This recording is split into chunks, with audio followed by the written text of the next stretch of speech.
तो दोस्तों आपके सामने हमें देख रहे हैं एक ट्रांसफार्मर है। ये हमारा 4 नंबर 1.5 इंची का ट्रांसफार्मर है।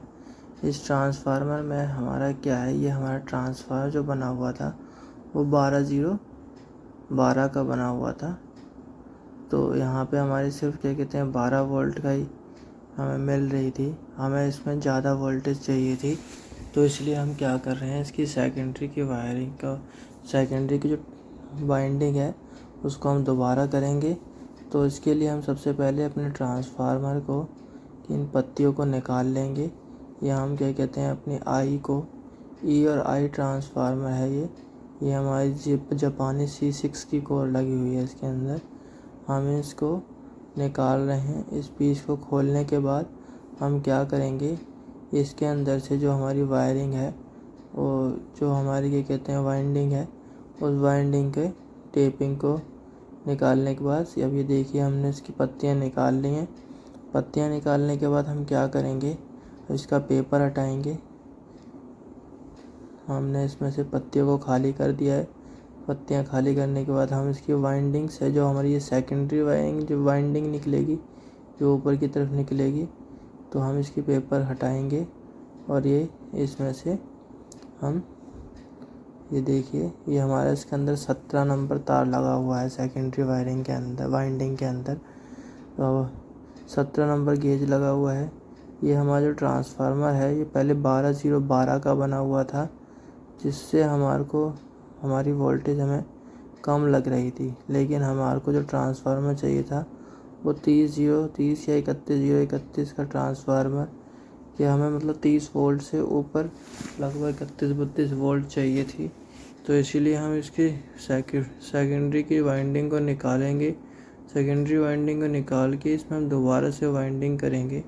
ये हमने सेकेंडरी वाइंडिंग की तार को काट लिया है। ये हमारा 17 नंबर गेज है। ये दोस्तों देखिए हम 17 नंबर गेज की उस वाइंडिंग को उतार लेंगे। 17 नंबर की वाइंडिंग को उतारने के बाद फिर हम इसके अंदर दोबारा से सेकेंडरी की वाइंडिंग करेंगे। आज हम आपको बताएंगे कि किस तरीके से अगर आपका भी जो ट्रांसफार्मर है वो सेकेंडरी की वाइंडिंग में आपका मतलब सेकेंडरी में आपको करंट कम मिल रहा है, तो आप इस तरीके से अपने ट्रांसफार्मर के दोबारा से रिफर्बिश्ड कर सकते हैं और दोबारा से उसकी वाइंडिंग को चेंज करके उसके अपने करंट को बढ़ा सकते हैं। इसी तरीके से हमने हम सेकेंडरी की वाइंडिंग हमने इसकी एक टेपिंग निकाल ली है 17 नंबर। हम इसके अंदर 20 नंबर गेज का वायर का यूज़ कर रहे हैं, जो हम डबल वायर चला रहे हैं। पहले जो हमने इसके अंदर वायर लगी रही थी सेकेंडरी के अंदर, हमारी 17 नंबर गेज लगा हुआ था। हमारे पास 20 नंबर होने के कारण 17 नंबर ना होने के कारण हम 20 नंबर की 2 तार को यूज़ कर रहे हैं और 80 टर्न डाल रहे हैं, क्योंकि हमारे को यहाँ पे 2.5 वोल्ट पर टर्न मिल रही है हमारे इसके अंदर। तो इसीलिए हम यहाँ पे 80 टर्न डालेंगे। और ये हमारे बीच में हमने कॉमन बना लिया है। हमारी बॉबिन में से 4 टैग हैं और हमारे को 5 टैगों की आवश्यकता थी, तो इसलिए हम एक वायर निकालेंगे टेपिंग से। अब ये देखिए दोस्तों हमने दोबारा से इसके अंदर 80 टर्न डालेंगे। इससे हमारे को 31-32 वोल्ट मिलेंगी, जो हमारे को रिक्वायरमेंट थी। और इस तरीके से हम दूसरी टेपिंग को भी कर लेंगे। इसके बाद हमारे को 12 मतलब सिर्फ 12 वोल्ट की ज़रूरत पड़ेगी। वो हम क्या करेंगे 20 नंबर वायर का सिर्फ सिंगल वायर चलाएंगे और हमारे को 12 वोल्ट मिल जाएगी, क्योंकि इसके अंदर हमारे को ज़्यादा एम्पेयर की आवश्यकता नहीं है। इसीलिए हम 20 नंबर की सिंगल वायर को ही चलाएंगे। अगर हम ये 20 नंबर की डबल वायर चला रहे हैं तो ये हमारी 17.6 या 17.5 के आसपास हमारी तार का गेज बन जाता है 20 नंबर की गेज वायर चलाने से। और अगर मान के चलो हमारे को किसी भी वोल्टेज के साथ एम्पेयर की आवश्यकता होती है, तो हम इसमें क्या करते हैं वायर का गेज मोटा कर देते हैं। अगर हमारे को यहाँ पे 17 की जगह हमारे जैसे पहले 17 नंबर वायर सेकेंडरी में पड़ी थी, अगर हम 16 नंबर डाल देते तो हमारे और एम्पेयर बढ़िया हो जाते ट्रांसफार्मर के अंदर। तो इसी तरीके से हम इसमें सेकेंडरी वाइंडिंग को भी देखिए अभी हमारी 34 टर्नें हो गई हैं। इसके अंदर ट्रांसफार्मर में हमारी जो है पहले जो टर्नें पड़ी हुई हैं प्राइमरी के अंदर, वो अभी हम बताते हैं आपको कितनी टर्नें पड़ी हुई थी। जो हमारी प्राइमरी में हमारी 22 नंबर वायर की 550 टर्नें डली हुई थी। अगर हम 550 को 220 से डिवाइड करेंगे तो हमारी सेकेंडरी में जो पर वोल्ट टर्न निकल आएगी वो हमारी 2.5 वोल्ट निकल आएगी। 2.5 वोल्ट एक टर्न डालते हैं हम तो हमारे को उससे 2.5 वोल्ट मिलेंगे, मतलब 2.5 वोल्टेज हमें मिलेंगे। इसीलिए हमने 80 टर्नें डाली हैं, जिससे हमारे को 31 से 32 वोल्ट मिलेंगे। ये देखिए दोस्तों, हमने टेपिंग हमारी पूरी हो चुकी है। ये बीच में हमारा कॉमन है और दूसरी साइड जो है हमारा, हम अब इसमें पेपर लपेट देंगे।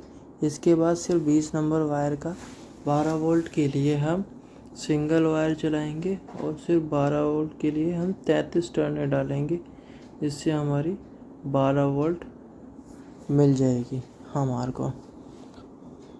तो दोस्तों, ये हमने पेपर लगा लिया है।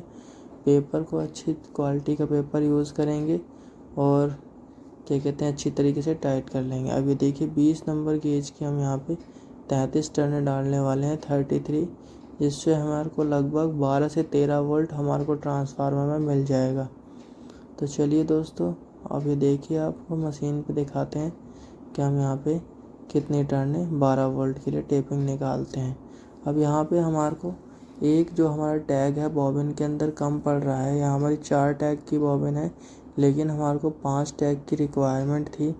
इसीलिए हम क्या करेंगे, यहाँ पे हमारा जो एक वायर तो हमने टैग पे लगा दिया है। अब जो दूसरी वायर, ये जो हम देख रहे हैं, इस वायर के हम यहाँ पे क्या करेंगे, इस सिरे पे हम तार का कनेक्शन करके और बॉबिन से बाहर निकाल लेंगे। इससे क्या होगा, हमारा जो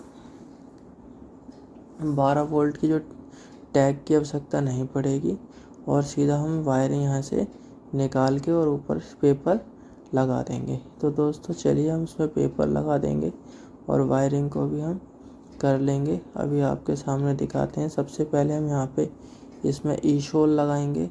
ई शोल से क्या कहते हैं, इसकी जो बॉबिन की और जो कॉपर की जो हमारा एनेमल लगा हुआ है उसको उतार के फिर हम यहाँ पे टाँका लगाएंगे।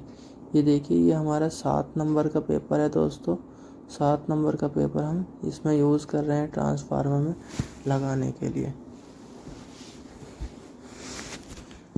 तो हमने ये साइज़ का पेपर काट लिया है।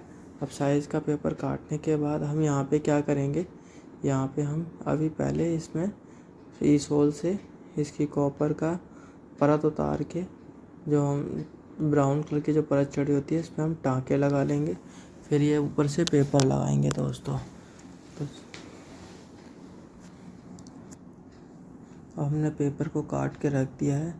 अब ये देखिए दोस्तों, यहाँ पे क्या करेंगे, ये हमने ई सोल जो है, जो हमारी कॉपर की ये ब्राउन परत को उतार देगा और अंदर से कॉपर को निकाल देगा, जिससे हमारा टाँका लगाने में आसानी रहेगी। उससे हम पहले इन तारों को छील लेंगे ई सोल लगाने के बाद, और फिर हम यहाँ पे टाँका लगाएंगे। ये हमारे देखिए सारे सिरे, यहाँ पे हमारे 5 सिरे मिल रहे हैं। ये जो सिंगल वायर दिख रही हैं वो हमारी 12 वोल्ट की है, 0-12, और बाकी जो 2 वायर हैं वो हमारी 32-0-32 की वायरिंग है। इसमें एक हमारी कॉमन है 32-0-32 में, और 2 हमारी 32-32 वोल्ट के हैं। ये हम इसमें ब्रश से यहाँ पे ई सोल लगाएंगे और इसके एनामल को उतरने का इंतज़ार करेंगे।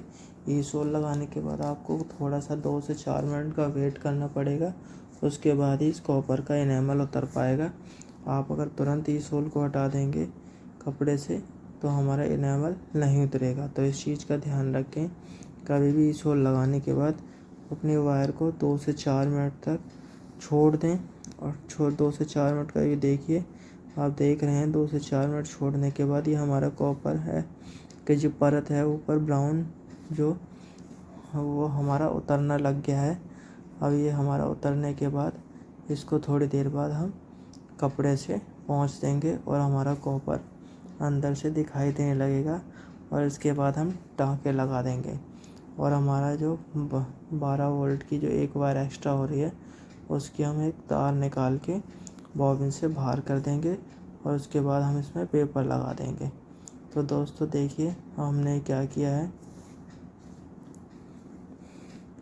हम इसका, ये देखिए आपको कॉपर दिख रही है। अब हम यहाँ पे टाँके लगा देंगे। ये हमने टाँके लगा दिए और जो एक वायर थी ये आप देख रहे हैं बॉबिन के अंदर सिर्फ सुराख में से हमने कनेक्ट वायर निकाल के, जो एक वायर एक्स्ट्रा हो रही थी, हमने 12 वोल्ट की बाहर निकाल लिया है।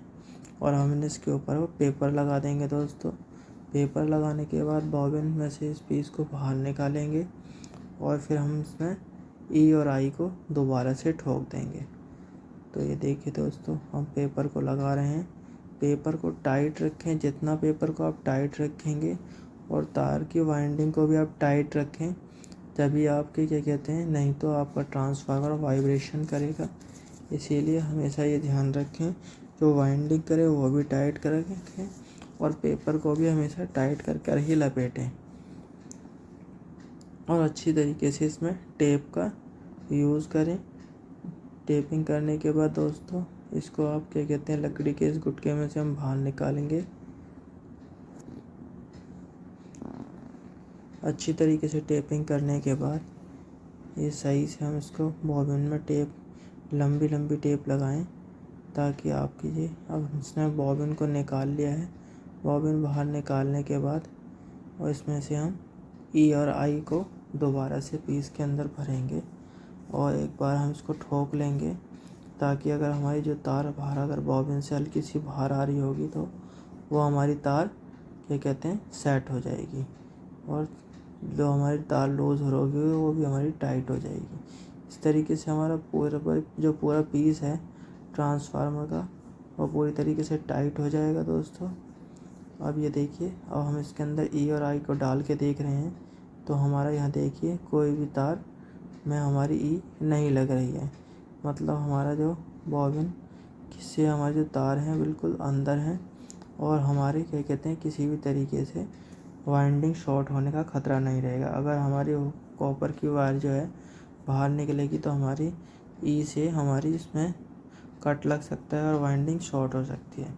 कभी भी ई डालते टाइम ये हम इस चीज़ का ध्यान रखें, इसमें एक सतह जो होती है किनारा वो खुरदरा होता है।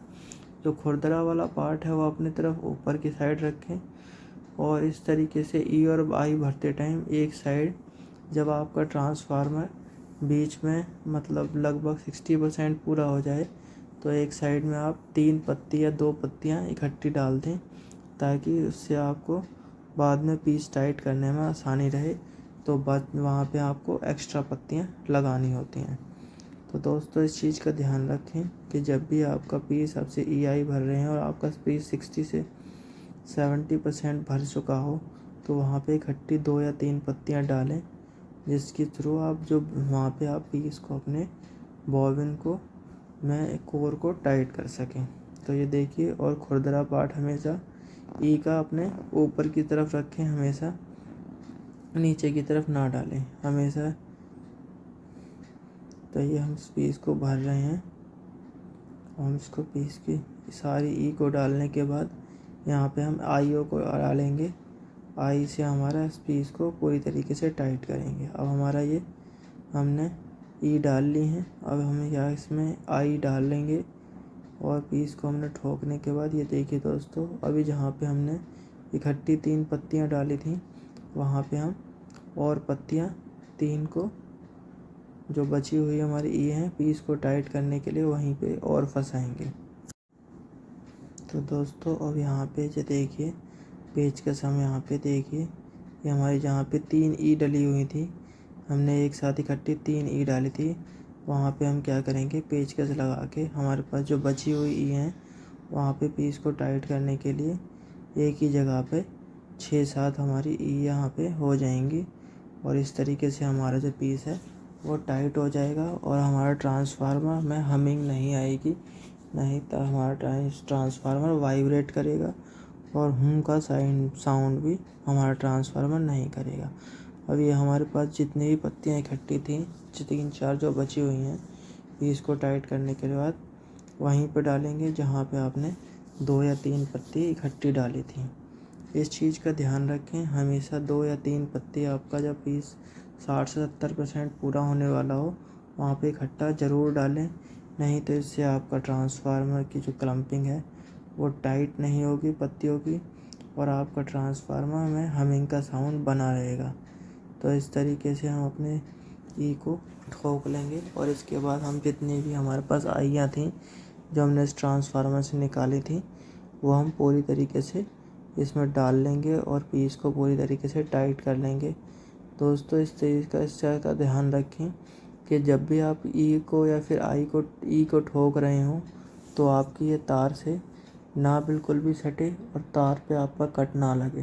तो इस चीज़ तो ठोकते टाइम ध्यान रखें कि आप जहाँ से भी ठोकें तो बराबर साइड तरफ ठोकें, आपकी ई एक तरफ को ज़्यादा टेढ़ी ना हो। ये देखिए यहाँ पे अब एक साइड कितनी हमारा गैप हुआ है, यहाँ पे हमने इकट्ठी कई सारी ई डाल दी हैं पीस को टाइट करने के लिए। और चारों तरफ से ई को पहले ठोक कर बैलेंस बना लेंगे पीस का। और अब हम यहाँ पे आई को डालना शुरू कर देंगे। आई डालने के बाद हम अपना पूरे पीस को फिर दोबारा से टाइट कर लेंगे दोस्तों। इसके बाद हम अगली कुछ वीडियो में आपको बताएंगे कि ट्रांसफार्मर का डेटा कैसे निकालना है और किस तरीके से हम ट्रांसफार्मर में तो वायर का गेज यूज़ करते हैं और कितनी वोल्टेज निकालने के लिए हमारे को कितनी टर्नें डालनी होंगी। ये हम आपको आने वाली वीडियोज़ में अपने चैनल पर बताएंगे और इससे आपको ट्रांसफार्मर का डेटा निकालना ही बताएंगे और बॉबिन का जो कोर एरिया कैसे निकालते हैं वो भी हम आपको बताएंगे। तो दोस्तों ये जितनी भी आई को भी है आप हमेशा इस तरीके से ही डालें और पीस को जहाँ जहाँ भी आपको गैप दिख रहा है आई डालने के लिए वहाँ डाल के पीस को अच्छी तरीके से टाइट ज़रूर करें। तो अब हम ये एक सिरे पे आई डाल ले रहे हैं और इसके बाद हमने दूसरे सिरे पे भी आई डाल। वैसे तो हमारा ये ट्रांसफार्मर बिल्कुल ठीक था, बस इस ट्रांसफार्मर में जो हमारे को जो दिक्कत आ रही थी वो यही थी कि हमारे को जो वोल्टेज है वो कम मिल रही थी और जो हमारी 12 वोल्ट 12 मिल रहा था, लेकिन हमारे को जो रिक्वायरमेंट थी वो हमारे को रिक्वायरमेंट 32 या 31 वोल्ट की थी। तो दोस्तों हमने ये ई को सारी टाइट करने के बाद हम क्या करेंगे, अपनी क्लम्पिंग कर लेंगे ये पूरी तरीके से। फिर इसके बाद हम क्लम्प यूज़ करेंगे। अगर आप भी इस तरीके से अपने ट्रांसफार्मर में सेकेंडरी की टर्नों को चेंज करके अपनी वोल्टेज को कम या ज़्यादा कर सकते हैं। अगर आपकी टर्नें आपको वोल्टेज ज़्यादा मिल रही है तो आप उसमें से टर्न उतार के कम कर सकते हैं सेकेंडरी में से वोल्टेज को, और अगर आपको कम वोल्टेज मिल रही है तो आप उसकी दोबारा से वाइंडिंग करके ज़्यादा वोल्टेज को अपनी रिक्वायरमेंट के हिसाब से पूरा कर सकते हैं। तो दोस्तों हम इसके दूसरे सिरे पे भी आईओ को ठोक लिया है। अब हमने क्या करेंगे, इसकी जो हम क्लम्पिंग को जो हमारे को क्लम्प मिली थी इनको क्लम्प कर लेंगे। क्लम्प को अच्छी तरीके से क्लम्प करके अपने पीस को हम टाइट कर लेंगे। तो दोस्तों आशा करते हैं आपको जो हम ये ट्रांसफार्मर बनाना दिखा रहे हैं इससे आपको कुछ समझ में आ रहा होगा। अभी हमने इसके अंदर प्राइमरी वाइंडिंग को बिल्कुल भी नहीं छेड़ा है। हम कुछ दिनों में आपको एक बार पूरा ट्रांसफार्मर बताना सिखाएंगे कि प्राइमरी और सेकेंडरी को पूरा किस तरीके से करते हैं। अभी हमारे को सिर्फ इसमें सेकेंडरी वाइंडिंग से ज़्यादा वोल्टेज की रिक्वायरमेंट थी, तो इसलिए सिर्फ हमने सेकेंडरी वाइंडिंग को ही छेड़ा है। वैसे तो कुछ नहीं होता है, जिस तरीके से हमने सेकेंडरी वाइंडिंग डाली है उसी तरीके से हम प्राइमरी वाइंडिंग को डालते हैं और ऊपर से पेपर लगा देते हैं। पेपर लगाने के बाद हम क्या करेंगे,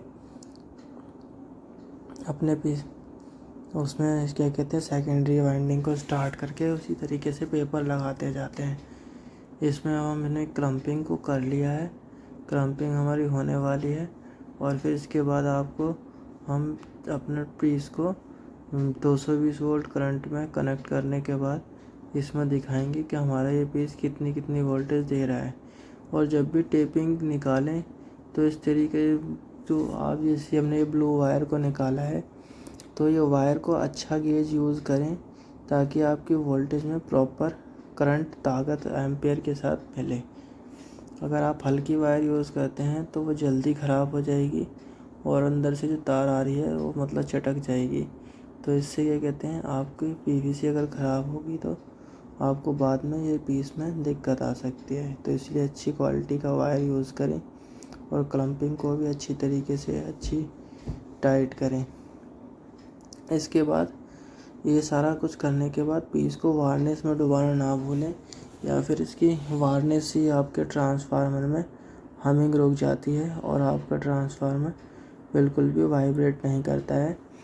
तो वार्निश का यूज़ ज़रूर करें ट्रांसफार्मर के अंदर। तो अभी हमने क्लम्पिंग हमारी लगभग हो चुकी है और हम आपको इसको 220 वोल्ट करंट के अंदर आपको दिखाएंगे लगा के। अभी वोल्टेज टेस्ट करके दिखाने ही वाले हैं। आशा करते हैं आपको हमारी वीडियो अच्छी लग रही होगी। अगर आपको किसी भी तरीके की और जानकारी चाहिए तो आप हमें कमेंट सेक्शन में ज़रूर बता सकते हैं। ये देखिए दोस्तों, ये हमारा कॉमन है, ये 32 वोल्ट और ये 32 वोल्ट है। ये हमारा 12 वोल्ट का ग्राउंड है और ये हमारी बराबर यहाँ से 12 वोल्ट निकलेगी। यहाँ से हमारी जो दूसरा सिरा जहाँ पे हमारी वाइंडिंग ख़त्म हुई थी 12 वोल्ट की, वो है। अभी हमारा पीस पूरी तरीके से टाइट हो चुका है, बिल्कुल हमारा पीस रेडी है। अब हम इसमें ये हमने मेन लीड लगा ली है। देखिए प्राइमरी की वाइंडिंग है जहाँ पे हमारा 22 नंबर गेज लगा हुआ था। अब हम इसको ट्रांसफार्मर को 220 वोल्ट से करंट करके देकर हम इसकी वोल्टेज को नापते हैं। तो दोस्तों हम इसको 220 वोल्ट में हमने कनेक्ट कर दिया है और हमने इसको मल्टीमीटर से इसमें हम इसको AC वोल्ट पे ले जाकर हम इसको चेक करेंगे कि हमारे ट्रांसफार्मर में कितनी वोल्टेज मिल रही है। सबसे पहले हम इस ब्लू वायर में ही चेक करेंगे जो हमारी 12 वोल्ट की टेपिंग थी, ये कितनी वोल्टेज हमारे को यहाँ पे दे रहा है। हमें 12 से 13 वोल्ट की रिक्वायरमेंट थी और यहाँ पे हमारे को लगभग 12.7 वोल्ट मिल रही है, जो हमारे लिए इनफ है और हमारा इससे काम बहुत अच्छा तरीके से चल जाएगा। अब ये देखिए हम कॉमन देख रहे हैं तो दूसरी साइड हमारे को 31.6 वोल्टेज के आसपास मिल रही है और इसी के दूसरे सिरे पे हमारे को 31.9 और 32 वोल्ट के आसपास मिल रही है। ये जो हमारा जो वेरिएशन आ रहा है 31.31 वोल्ट, 31.5 और 31.9 का, वो इस वजह से आ रहा है कि जब आप देख रहे थे वीडियो में, हमने एक साइड में एक टेपिंग में 79 टर्न या के लगभग ही डाली थी, मतलब पूरी हमारी 80 टर्नें नहीं हुई थी, जिस वजह से हमारी 0.4 वोल्ट यहाँ पे एक साइड में कम हो रही है। तो दोस्तों आशा करते हैं आपको हमारी वीडियो अच्छी लगी होगी। तो प्लीज़ हमें लाइक करें, शेयर करें और कमेंट करें और हमें सुझाव दें कि हमारे को इसमें और आपको क्या बता सकते थे। तो और हमें सब्सक्राइब करना ना भूलें ताकि हम आपको इस तरीके की वीडियो लाते रहें और टैग के बारे में बताते रहें।